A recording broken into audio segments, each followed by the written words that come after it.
ये दोस्तों कितना मजा आ रहा है ना। वो सभी अपनी मस्ती में गुम थे। वहीं पास ही मदन लाल ने कपड़े सुखाने के लिए डाल रखे थे। अबे रुक हाथी के बच्चे, मैं तुझे ऐसे जाने नहीं दूंगा। मेरी सारी मेहनत पर पानी फेर दिया तूने।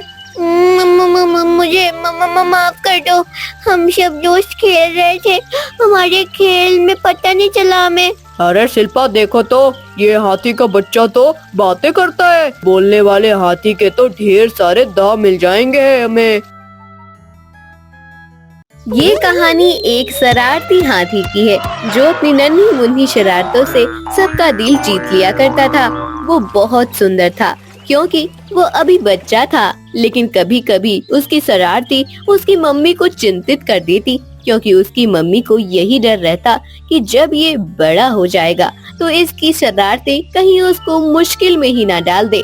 एक दिन गोपी हाथी आग के साथ खेल रहा था। तभी अचानक उसकी मम्मी ने देखा। अरे गोपी, ये तुम क्या कर रहे हो? हर चीज खेलने की नहीं होती। देखो, आग के साथ खेलना बंद करो, ये तुम्हें जला भी सकती है। तुम अभी बच्चे हो और तुम्हें आग के साथ खेलना नहीं चाहिए। क्या मम्मी, तुम तो हर समय मुझे मना ही करती रहती हो। कभी तो खेलने का स्वाद लेने दिया करो। स्वाद के बच्चे, अगर आग लग जाती तो वह तो शुक्र करो कि मैंने देख लिया, वरना तुम अभी तक जल चुके होते। अभी मम्मी कुछ और कहना चाहती थी, परंतु गोपी उसकी बात नहीं सुनता और नाराज होकर वहाँ से चला जाता है। अरे गोपी, कहाँ जा रहे हो? मेरी बात तो सुनो। अभी मेरी बात पूरी नहीं हुई है। गोपी, गोपी। लेकिन गोपी बिना मम्मी की बात सुने चला गया।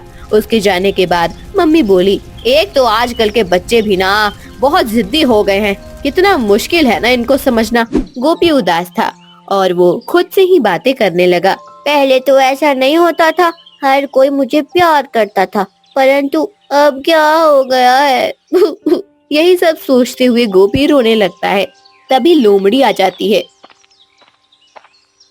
गोपी, क्या हुआ तुम्हें? ऐसे गंदे बच्चे की तरह क्यों रो रहे हो? मुझे बताओ, हो सकता है मैं तुम्हारी कुछ मदद कर दूं। लोमड़ी के प्यार से पूछने पर गोपी उसे सब कुछ बता देता है। देखो दीदी, पहले तो सब मुझे प्यार करते थे, लेकिन अब मुझे लगने लगा है कि मैं इस धरती पर बोझ बन गया हूँ। अब मेरी शरारतें किसी को अच्छी नहीं लगती। देखो ना, मम्मी ने भी मुझे कैसे डांट दिया। कोई मुझसे प्यार नहीं करता। अले ले ले ले ले, भला इतनी सी बात पे भी कोई ऐसे रोता है क्या? और फिर वो तो तुम्हारी मम्मी है। मम्मी की डांट तो हमारे भले के लिए ही होती है ना, तो इसमें शिकायत कैसी? और तुम ये भी तो सोचो ना कि अगर सच में तुम आग से खेलते हुए जल जाते तो इसमें किसका नुकसान था? ऑफ कोर्स तुम्हारा ही था। फिर तुम क्या करते? लोमड़ी दीदी की बात गोपी की समझ में कुछ कुछ आने लगी थी। हाँ दीदी, ये तो मैंने सोचा ही नहीं। शायद तुम ठीक ही कह रही हो। मैं आगे से ख्याल रखूंगा। तुम्हारा धन्यवाद। अब मुझे घर जाना चाहिए, मम्मी वेट कर रही होगी। ऐसे कहते हुए गोपी वापस घर की ओर चलने लगता है। अरे ये गोपी कहाँ रह गया है? अब तो शाम होने को आई है, सारा दिन गुजर गया और ये अभी तक वापस नहीं आया। पता नहीं कहाँ मारा मारा फिर रहा होगा। अभी मम्मी ऐसा सोच ही रही थी कि गोपी आ जाता है। कहाँ रह गया था बेटा? इतनी देरी कर दी आने में। मम्मी, वो मुझे लोमड़ी दीदी मिल गई थी जंगल में, बस वही थोड़ी देर हो गई। अब गोपी का गुस्सा ठंडा हो चुका था और मम्मी भी उसे देख के खुश हो गई थी। गोपी बड़ा हो रहा था और उसका माइंड अभी कच्चा था। वो बड़ी जल्दी दूसरों की बातों में आ जाता था और इतनी ही तेजी से वो गुस्सा हो जाता और किसी के समझाने पर झट से मान जाता। लेकिन जल्दी जल्दी रिएक्ट करना कभी कभार हमें महंगा भी पड़ जाता है। ऐसा ही हुआ। अगले ही दिन गोपी के दोस्त नदी किनारे खेल रहे थे। वो नदी इंसानों के घरों के बिल्कुल पास ही थी। सभी दोस्त खेलते हुए उस ओर जा निकले। उनको पता ही नहीं चला। वो सभी अपने सूंड में पानी भर भर के एक दूसरे की ओर फेंकने रहते हैं और खूब एंजॉय कर रहे थे। ये दोस्तों, कितना मजा आ रहा है ना। वो सभी अपनी मस्ती में गुम थे। वहीं पास ही मदन लाल ने कपड़े सुखाने के लिए डाल रखे थे। मदन लाल एक धोबी था। वो लोगों के कपड़े धोकर देता और इसी काम से उसकी रोजी रोटी चलती। अजी सुनते हो, इस महीने थोड़े चावल ज्यादा डलवा देना। पिछले महीने भी आधा महीना ही निकला है बस, और बहुत दिन हुए हैं हमने दाल चावल नहीं खाए। तुम्हारे बच्चे बेचारे हमसे रोज एक ही बात करते हैं, मम्मी चावल बना दो, चावल बना दो। भला हम कहाँ से लाएं चावल? तुम्हारी पगार से तो मुश्किल से आधा महीना ही गुजर पाता है। अरे भाग्यवान, कभी तो खुश हो जाया करो। देखो तो इस बार मुझे कितने ज्यादा कपड़े मिले हैं। इस बार मुनाफा कुछ ज्यादा ही होगा, फिर ले आऊंगा सब कुछ जो भी कहोगी। दोनों पति पत्नी अपने घर की हालत से बहुत तंग थे। अब तक तो कपड़े सूख चुके होंगे। भाग्यवान, चलो चल के ले आते हैं। वह दोनों नदी की ओर जाते हैं। वहाँ जाकर देखते हैं कि कपड़े सारे खराब हुए पड़े हैं। हाय दैया, ये क्या हुआ? भला ये किसने कर दिया? हमने इसमें कितनी मेहनत की थी। कौन कमबख्त हमारा दुश्मन है? अरे कौन है जो हमारी रोजी रोटी हमसे छीनना चाहता है रे? शिल्पा की चीखें सुनते ही गोपी के सभी दोस्त दुम दबाकर भाग गए, लेकिन गोपी क्योंकि छोटा था उसको भागने का समय ही नहीं मिल सका। मदन लाल ने वहीं से टांग उठाई और गुस्से में गोपी के पास जाकर बोला, अबे रुक हाथी के बच्चे, मैं तुझे ऐसे जाने नहीं दूंगा। मेरी सारी मेहनत पर पानी फेर दिया तूने। मुझे माफ कर दो।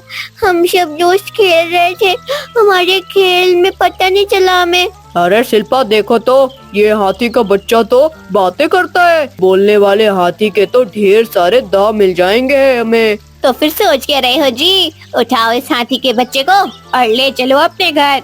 ये सब सुनकर गोपी बहुत ज्यादा डर गया था। मुझे माफ कर दो साहब, मैंने ये सब जानबूझकर नहीं किया। मैं वचन देता हूँ कि आज के बाद तुम लोगों को यहाँ कभी दिखाई नहीं दूंगा। केवल एक बार मुझे जाने दो। परंतु अब तो गोपी की शामत आ चुकी थी। मदन लाल और शिल्पा उसे अपने घर ले जाते हैं और वहाँ ले जाकर उसको एक कमरे में बंद कर देते हैं। अब गोपी उस अंधेरे कमरे में अकेला था। ये सब क्या हो गया? और जरा मेरे दोस्तों को तो देखो, जो मुझे अकेले छोड़कर भाग गए सारे। एक बार यहाँ से निकल जाऊँ तो एक एक को देख लूंगा। गोपी को कभी गुस्सा आ जाता तो कभी वो रोने लगता। वहाँ मदन लाल और शिल्पा की तो लॉटरी लगी थी। वो दोनों यही सोच रहे थे कि गोपी को बेच के अच्छी कीमत हासिल करेंगे और उससे घर के बहुत सारे काम कर लिए जाएंगे। और उन्होंने ऐसा ही किया। अगले ही दिन गोपी को चिड़ियाघर के मालिक को बेच दिया गया। शिल्पा और मदन लाल को बहुत सारा पैसा मिला था। अरे शिल्पा, हमारी तो किस्मत ही बदल गई। देखो तो कितना पैसा मिला है। अब हम इस पैसे से अपने बच्चों को अच्छी अच्छी चीजें दिलवा सकेंगे, अच्छा अच्छा भोजन खिला सकेंगे। आप ठीक कह रहे हो जी। मदन लाल और शिल्पा के तो बाग जग जाते हैं, परंतु गोपी और उसकी मम्मी में जुदाई आ गई थी। पता नहीं मेरा बच्चा किस हाल में होगा। भगवान उसकी रक्षा करे, वो जहाँ भी रहे खुश रहे। हाय गोपी, मैं तुझे समझाती थी ना कि ऐसी शरारत मत करना जो तुझे मुश्किल में डाल दे। अब गोपी सारा दिन जू में रहता है और अपने नए साथियों के साथ अपना जीवन बिता रहा है। काश मैं अपनी मम्मी की बात मान लिया करता और ऐसी शरारत ना करता, तो आज मैं आजाद होता। प्यारे दोस्तों, इस कहानी से हमें ये सीख मिलती है कि कभी भी अपने बड़ों की बातों का बुरा नहीं मानना चाहिए। वो तो हमारे भले के लिए ही हमें समझाते हैं। इसलिए समय पर बात मान लेने से हम बहुत सारी घटनाओं से बच सकते हैं।